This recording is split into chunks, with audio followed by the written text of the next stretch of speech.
Assim como no último vídeo explicando o funcionamento das magias, a classificação da força dos guerreiros de Mushoku Tensei funciona exatamente da mesma maneira que a classificação dos magos do mundo de Mushoku, tal como o funcionamento das escolas. O sistema de rankings não passa de um conceito detalhado que determina a força de alguém no mundo de Mushoku Tensei. Veja, se você quiser ser um guerreiro supremo, o bambambam do rolê, ou coisa do tipo, sua melhor aposta era ir batendo de porta em cada uma das escolas de espada e treinar o máximo que você conseguisse até morrer. Para vocês terem noção do quanto cada um desses estilos individuais de espada tem a oferecer, eles são completamente diferentes um dos outros, embora tenham a mesma base ali. Então, eles consistem em abordagens filosóficas fundamentalmente diferentes, e portanto, cada um é distinto o suficiente para justificar a própria existência, sendo que essas distinções elas foram desenvolvidas o suficiente para parecer críveis, é suficiente pra gente entender, pra gente achar coerente, ao mesmo tempo que o autor resolveu não complicar demais, justamente para não criar aquela necessidade na gente de ficar buscando os mínimos detalhes para tentar entender o que ele quer passar, e também para evitar furo de roteiro. O que, sinceramente, gente, foi uma abordagem genial por parte do autor de Mushoku Tensei, já que esses estilos de espada dão um dinamismo, uma diversidade muito interessante para qualquer luta que envolve combate corpo a corpo em Mushoku Tensei, ao ponto delas irem além de qualquer coisa previsível em uma obra de fantasia mais genérica, menos detalhada, coisa do tipo. Então, hoje, a gente vai dar uma olhada em cada um desses 3 grandes estilos de espada. Como eles funcionam, como eles enriquecem a obra de várias formas, porque eles explicam muita coisa, como força sobre-humana, poder de alguns deuses, dentre várias outras coisas que as pessoas às vezes consideram furo de roteiro no anime, mas não é, só não é bem explicado ali pra gente.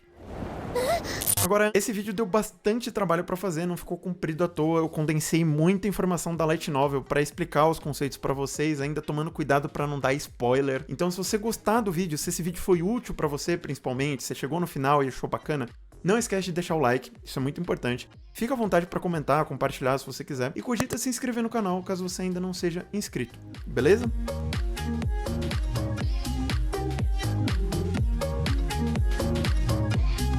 Para nós entendermos completamente cada um dos estilos de espada e as suas abordagens únicas, eu primeiro vou precisar explicar a base que compõe todas elas, até porque é dessa base que vai surgir cada escola. A primeira é uma habilidade de autopolimento conhecida como Toki, ou aura de batalha, em português. E a outra consiste no desempenho de movimentos sobre-humanos, que são conhecidos como técnicas.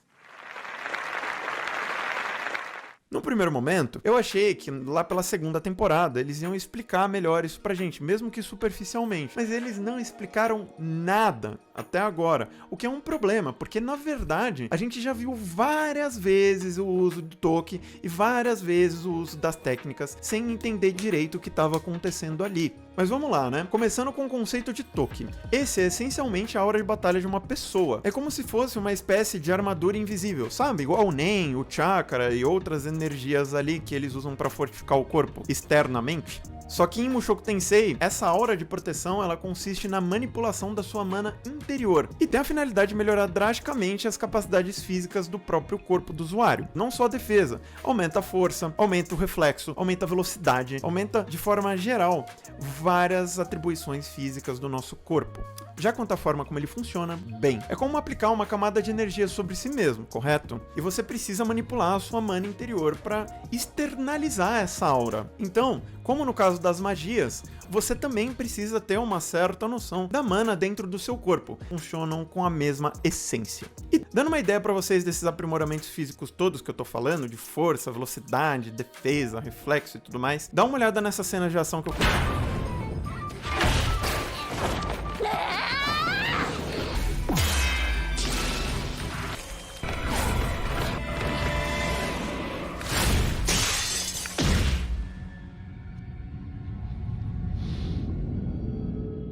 Todos esses movimentos são baseados no uso de Toki. Ninguém é naturalmente sobre-humano em Mushoku Tensei, mas as pessoas que aprimoram Toki, elas conseguem lutar de forma sobre-humana sim. E qual que é a graça aqui?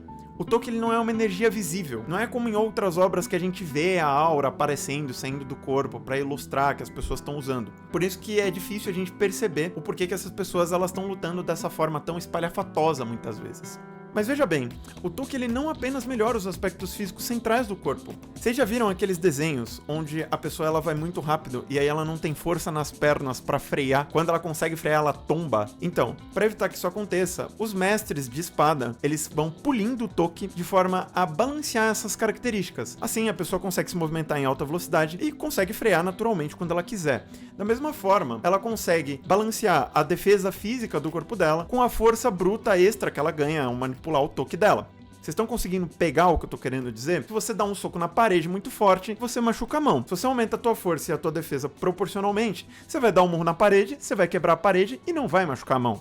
E a cargo de curiosidade, alguns de vocês podem estar se perguntando também se o Toki ele consegue ser suficiente para bloquear certos tipos de ataque mágico. Eu não tenho certeza dessa informação, até porque, como eu disse, o autor ele não entrou em grandes detalhes sobre isso, mas o Orsted aparentemente conseguiu bloquear algumas magias que foram usadas nele só com as mãos, só com o uso do Toki. Sem mencionar que os espadachins também conseguem aplicar essa aura em objetos. Um exemplo disso é que o Paul, ele consegue na primeira temporada quebrar uma pedra com uma espada de madeira. E não é porque a espada de madeira foi muito braba, ou porque o Paul sabia o ponto fraco da pedra, nem nada do tipo. Ele simplesmente aplicou uma quantidade de Toki significativa para a espada de madeira ficar mais forte do que a pedra. Mas infelizmente, no anime, o diretor achou que seria perda de tempo, entre aspas, mostrar isso pra gente, né? Colocar a aplicação de energia na espada. Gente, sinceramente, não seria trabalho nenhum fazer, sabe? Foi puro desleixo mesmo, parte da produção. Mas enfim, não é o foco ficar criticando a produção do anime de Mushoku nesse vídeo, não. Qualquer dia a gente faz isso, até porque o anime de Mushoku ele sofre muito hate à toa. É uma coisa que me incomoda um pouco.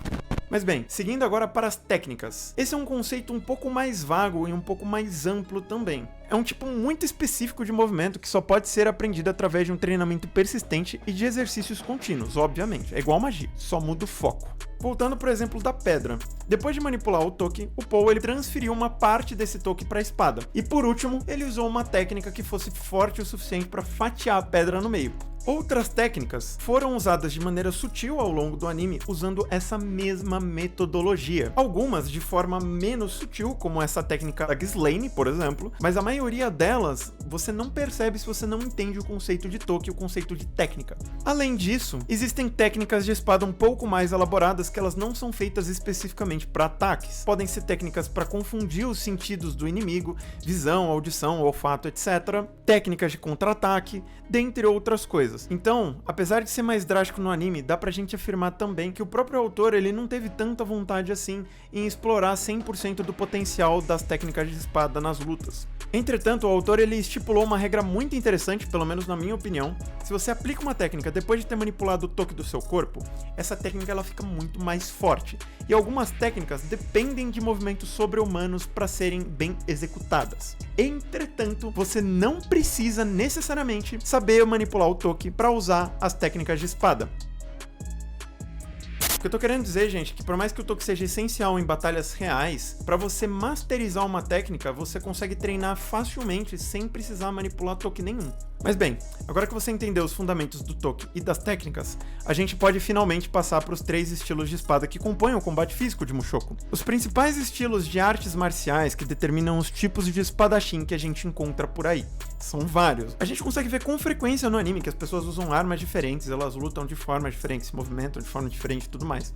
Começando com as suas origens. Cada um dos 3 grandes estilos de espada recebeu o nome de seus fundadores. Um trio de espadachim que desenvolveu individualmente seu próprio estilo, enquanto cada um deles conquistava um enorme labirinto de 100 camadas. É um dos grandes mitos de Mushoku Tensei.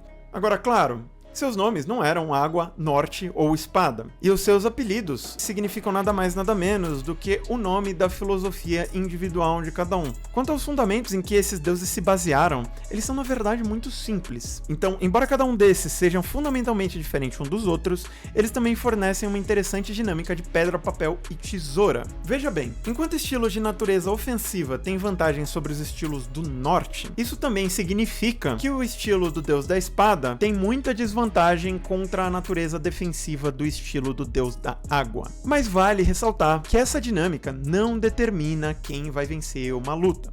embora ela seja uma referência útil que leva em consideração os pontos fortes e fracos das técnicas que se especializaram muito num estilo específico, no fim, o resultado de uma luta real depende muito mais de um conjunto de circunstâncias, né? A pessoa ela usa magia igual o Rudius, sem recitação? A pessoa sabe usar magia ou ela luta só com a espada? Qual é a classificação desse mestre de espada? Se for uma pessoa no estilo imperial do deus da espada, ela sola uma pessoa no nível intermediário do deus da água. É óbvio.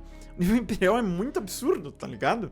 Então, depende de muitos outros fatores, por isso não dá pra determinar só com base nesse esquema de Jokenpô aí. Só que, de qualquer maneira, progredir nas classificações do estilo de espada continua consistindo em um processo relativamente simples, até que se chegue ao nível avançado. E depois desse nível, que um treinamento mais específico se torna necessário. Mais uma vez, é mais ou menos o mesmo esquema das classificações de magia. Do santo pra cima, fica mais difícil mesmo. Para você subir pro grau santo, você precisa masterizar, você precisa virar mestre em uma técnica de grau santo ou maior do estilo que você tá treinando. Vitor, é possível alguém ser muito forte e não ser considerado um espadachim santo de alguma escola? É muito possível. Você pega o Paul, por exemplo, ele é muito mais forte do que um espadachim que tá no nível avançado. Mas ele não é considerado um espadachim de nível santo, nem de nível imperial ou acima. Simplesmente porque ele não conseguiu superar essa barreira de entrada. Ele não dominou nenhuma técnica específica que validasse a força dele. Por isso, ele tem um nível interrogação, vamos dizer assim. Porque, veja bem, essa classificação, ela é só um indicativo. Ela só serve pra gente ter uma noção da força média de uma pessoa ali no mundo de Mushoku em determinada escola. Até por isso, você pode ser mestre em várias escolas diferentes. Você pode ser imperial na escola de magia de fogo. Você pode ser imperial na escola de magia de água. Você pode ser imperial na magia de cura. Você pode ser imperial na escola do deus da espada. Tudo ao mesmo tempo. Mas no final das contas, a melhor maneira de você progredir, independentemente da escola que você começou a aprender, acaba sendo treinar com espadachim de nível santo ou maior, já que são pessoas boas o suficiente para ensinar os fundamentos com mais qualidade. O único problema disso é que é muito raro você encontrar um espadachim de nível santo ou maior, principalmente um espadachim que esteja disposto a te ensinar, não é mesmo? Então, isso é para poucos. Mas ok, agora a gente vai dar uma olhada um pouco mais a fundo em cada uma delas. Começando pelo estilo que é tido como o mais forte de todos. O estilo do deus da espada é uma abordagem de combate baseada na filosofia de atacar primeiro a todo custo. Você tá falando sério? Ih, rapaz. Para os alunos dessa escola, a ideia geral consiste em matar seu oponente antes mesmo que ele possa tirar a espada do lugar. A espada tá na bainha e o cara já morreu. E portanto, basicamente, é um estilo ofensivo fortemente centrado em velocidade e agressividade, ao ponto das técnicas defensivas e de contra-ataque mal serem treinados por eles. Aquela história de que a melhor defesa é o ataque, eles levam muito a sério. Simplesmente porque eles não precisam defender. De qualquer maneira, com uma visão tão estreita sobre a esgrima, faz sentido que o estilo do deus da espada se desenvolva com uma quantidade bem menor de técnicas básicas. Então vamos lá. A primeira delas é a técnica sem nome que o Paul usou para cortar a pedra. Esse exemplo da pedra tá rendendo nesse vídeo, né? Vocês podem ver. A próxima se chama Espadão do Silêncio. Gente, vocês não têm noção como em inglês isso fica mais bonito, né? Mas tudo bem, a gente tá no Brasil, vamos falar em português mesmo. Enfim, e o Espadão do Silêncio, ele consiste em uma técnica avançada que cria um golpe silencioso mais rápido que a velocidade do som. Em um movimento que normalmente é usado como base para treinar a técnica final, Espadão da Luz. Tá me dando tanta agonia falar isso em português pra vocês, gente, vocês não têm ideia. Esse não é o único movimento que pode determinar se alguém é digno do posto de santo, mas como uma ironia do autor, praticamente todo espadachim conhecido que treina o estilo do deus da espada acaba virando santo depois de dominar a técnica do Espadão da Luz. Mas brincadeiras à parte, tem um motivo plausível pra todo mundo querer aprender essa técnica. Quando a gente vê ela no anime, ela simplesmente deletou aquele brother lá, porque ela é a técnica mais absurda, mais apelona que o deus da espada inventou. Ela é super bacana de ver, porque ela é baseada numa arte japonesa chamada Iado, ou Iado, onde a pessoa ela saca a espada em alta velocidade para decapitar o inimigo. Só que essa técnica ela não é onipotente, porque o próprio deus da espada acabou criando uma outra técnica específica para impedir usuários do Espadão da Luz de efetuarem um ataque com precisão. Mas essa técnica, também conhecida como reversão da luz, ela é extremamente difícil de se dominar, porque ela consiste também na arte de sacar espada, só que você precisa esperar o inimigo que tá usando o espadão da luz alcançar a velocidade máxima para cortar os pulsos dele antes dele deferir o golpe em você. Também é uma técnica na velocidade da luz, mas é uma técnica feita para cortar os pulsos do adversário e não para decapitar o adversário. E você também precisa de um timing muito específico. Mas enfim, agora com a conclusão do estilo do Deus da Espada, a gente vai seguir pro estilo do Deus da Água, que consiste numa filosofia mais defensiva mesmo. Então é um estilo especializado em técnicas defensivas, como parar, contra-atacar, esquivar e blá blá blá. O foco aqui é tão centrado na premissa de evitar ataques, que seus alunos até aprendem a arte de provocar os inimigos, para que os inimigos percam a paciência e ataquem eles primeiro. É um estilo que não deixa muitas aberturas para os adversários atacarem, e quando deixa, são aberturas propositais ali, pensando num contra-ataque que muitas vezes chega a ser letal. Porém, esse estilo deixa muito a desejar quando seu usuário precisa ser o primeiro a atacar. Da mesma forma, eles também não lidam bem com inimigos mais imprevisíveis. Depende muito da pessoa que eles estão enfrentando. Até por isso você não encontra facilmente no anime de Mushoku, né? Pessoas mais fortes, elas não são proeminentes nesse estilo normalmente. Agora, quanto mais previsível e impulsivo for o inimigo em contrapartida, melhor o usuário desse estilo do Deus da Água vai acabar se saindo. Isso teoricamente. Mas bem, antes de detalhar as técnicas centrais do estilo do Deus da Água, vale ressaltar um detalhe muito curioso, né? Além das técnicas de provocação, das técnicas de esquiva, das técnicas de contra-ataque, as técnicas de observação são fundamentais para determinar que tipo de técnica os alunos da escola do Deus da Água vão usar em seguida. Com isso posto, a primeira técnica central desse estilo é o seu contra-ataque básico de fluxo. Essa técnica é a base da base da base do estilo do Deus da Água, e é considerada a técnica mais importante dentre todas no estilo, por ser uma técnica extremamente versátil que, quando dominada, é conhecida por ser capaz de devolver praticamente qualquer ataque, por mais inimaginável que ele seja, exceto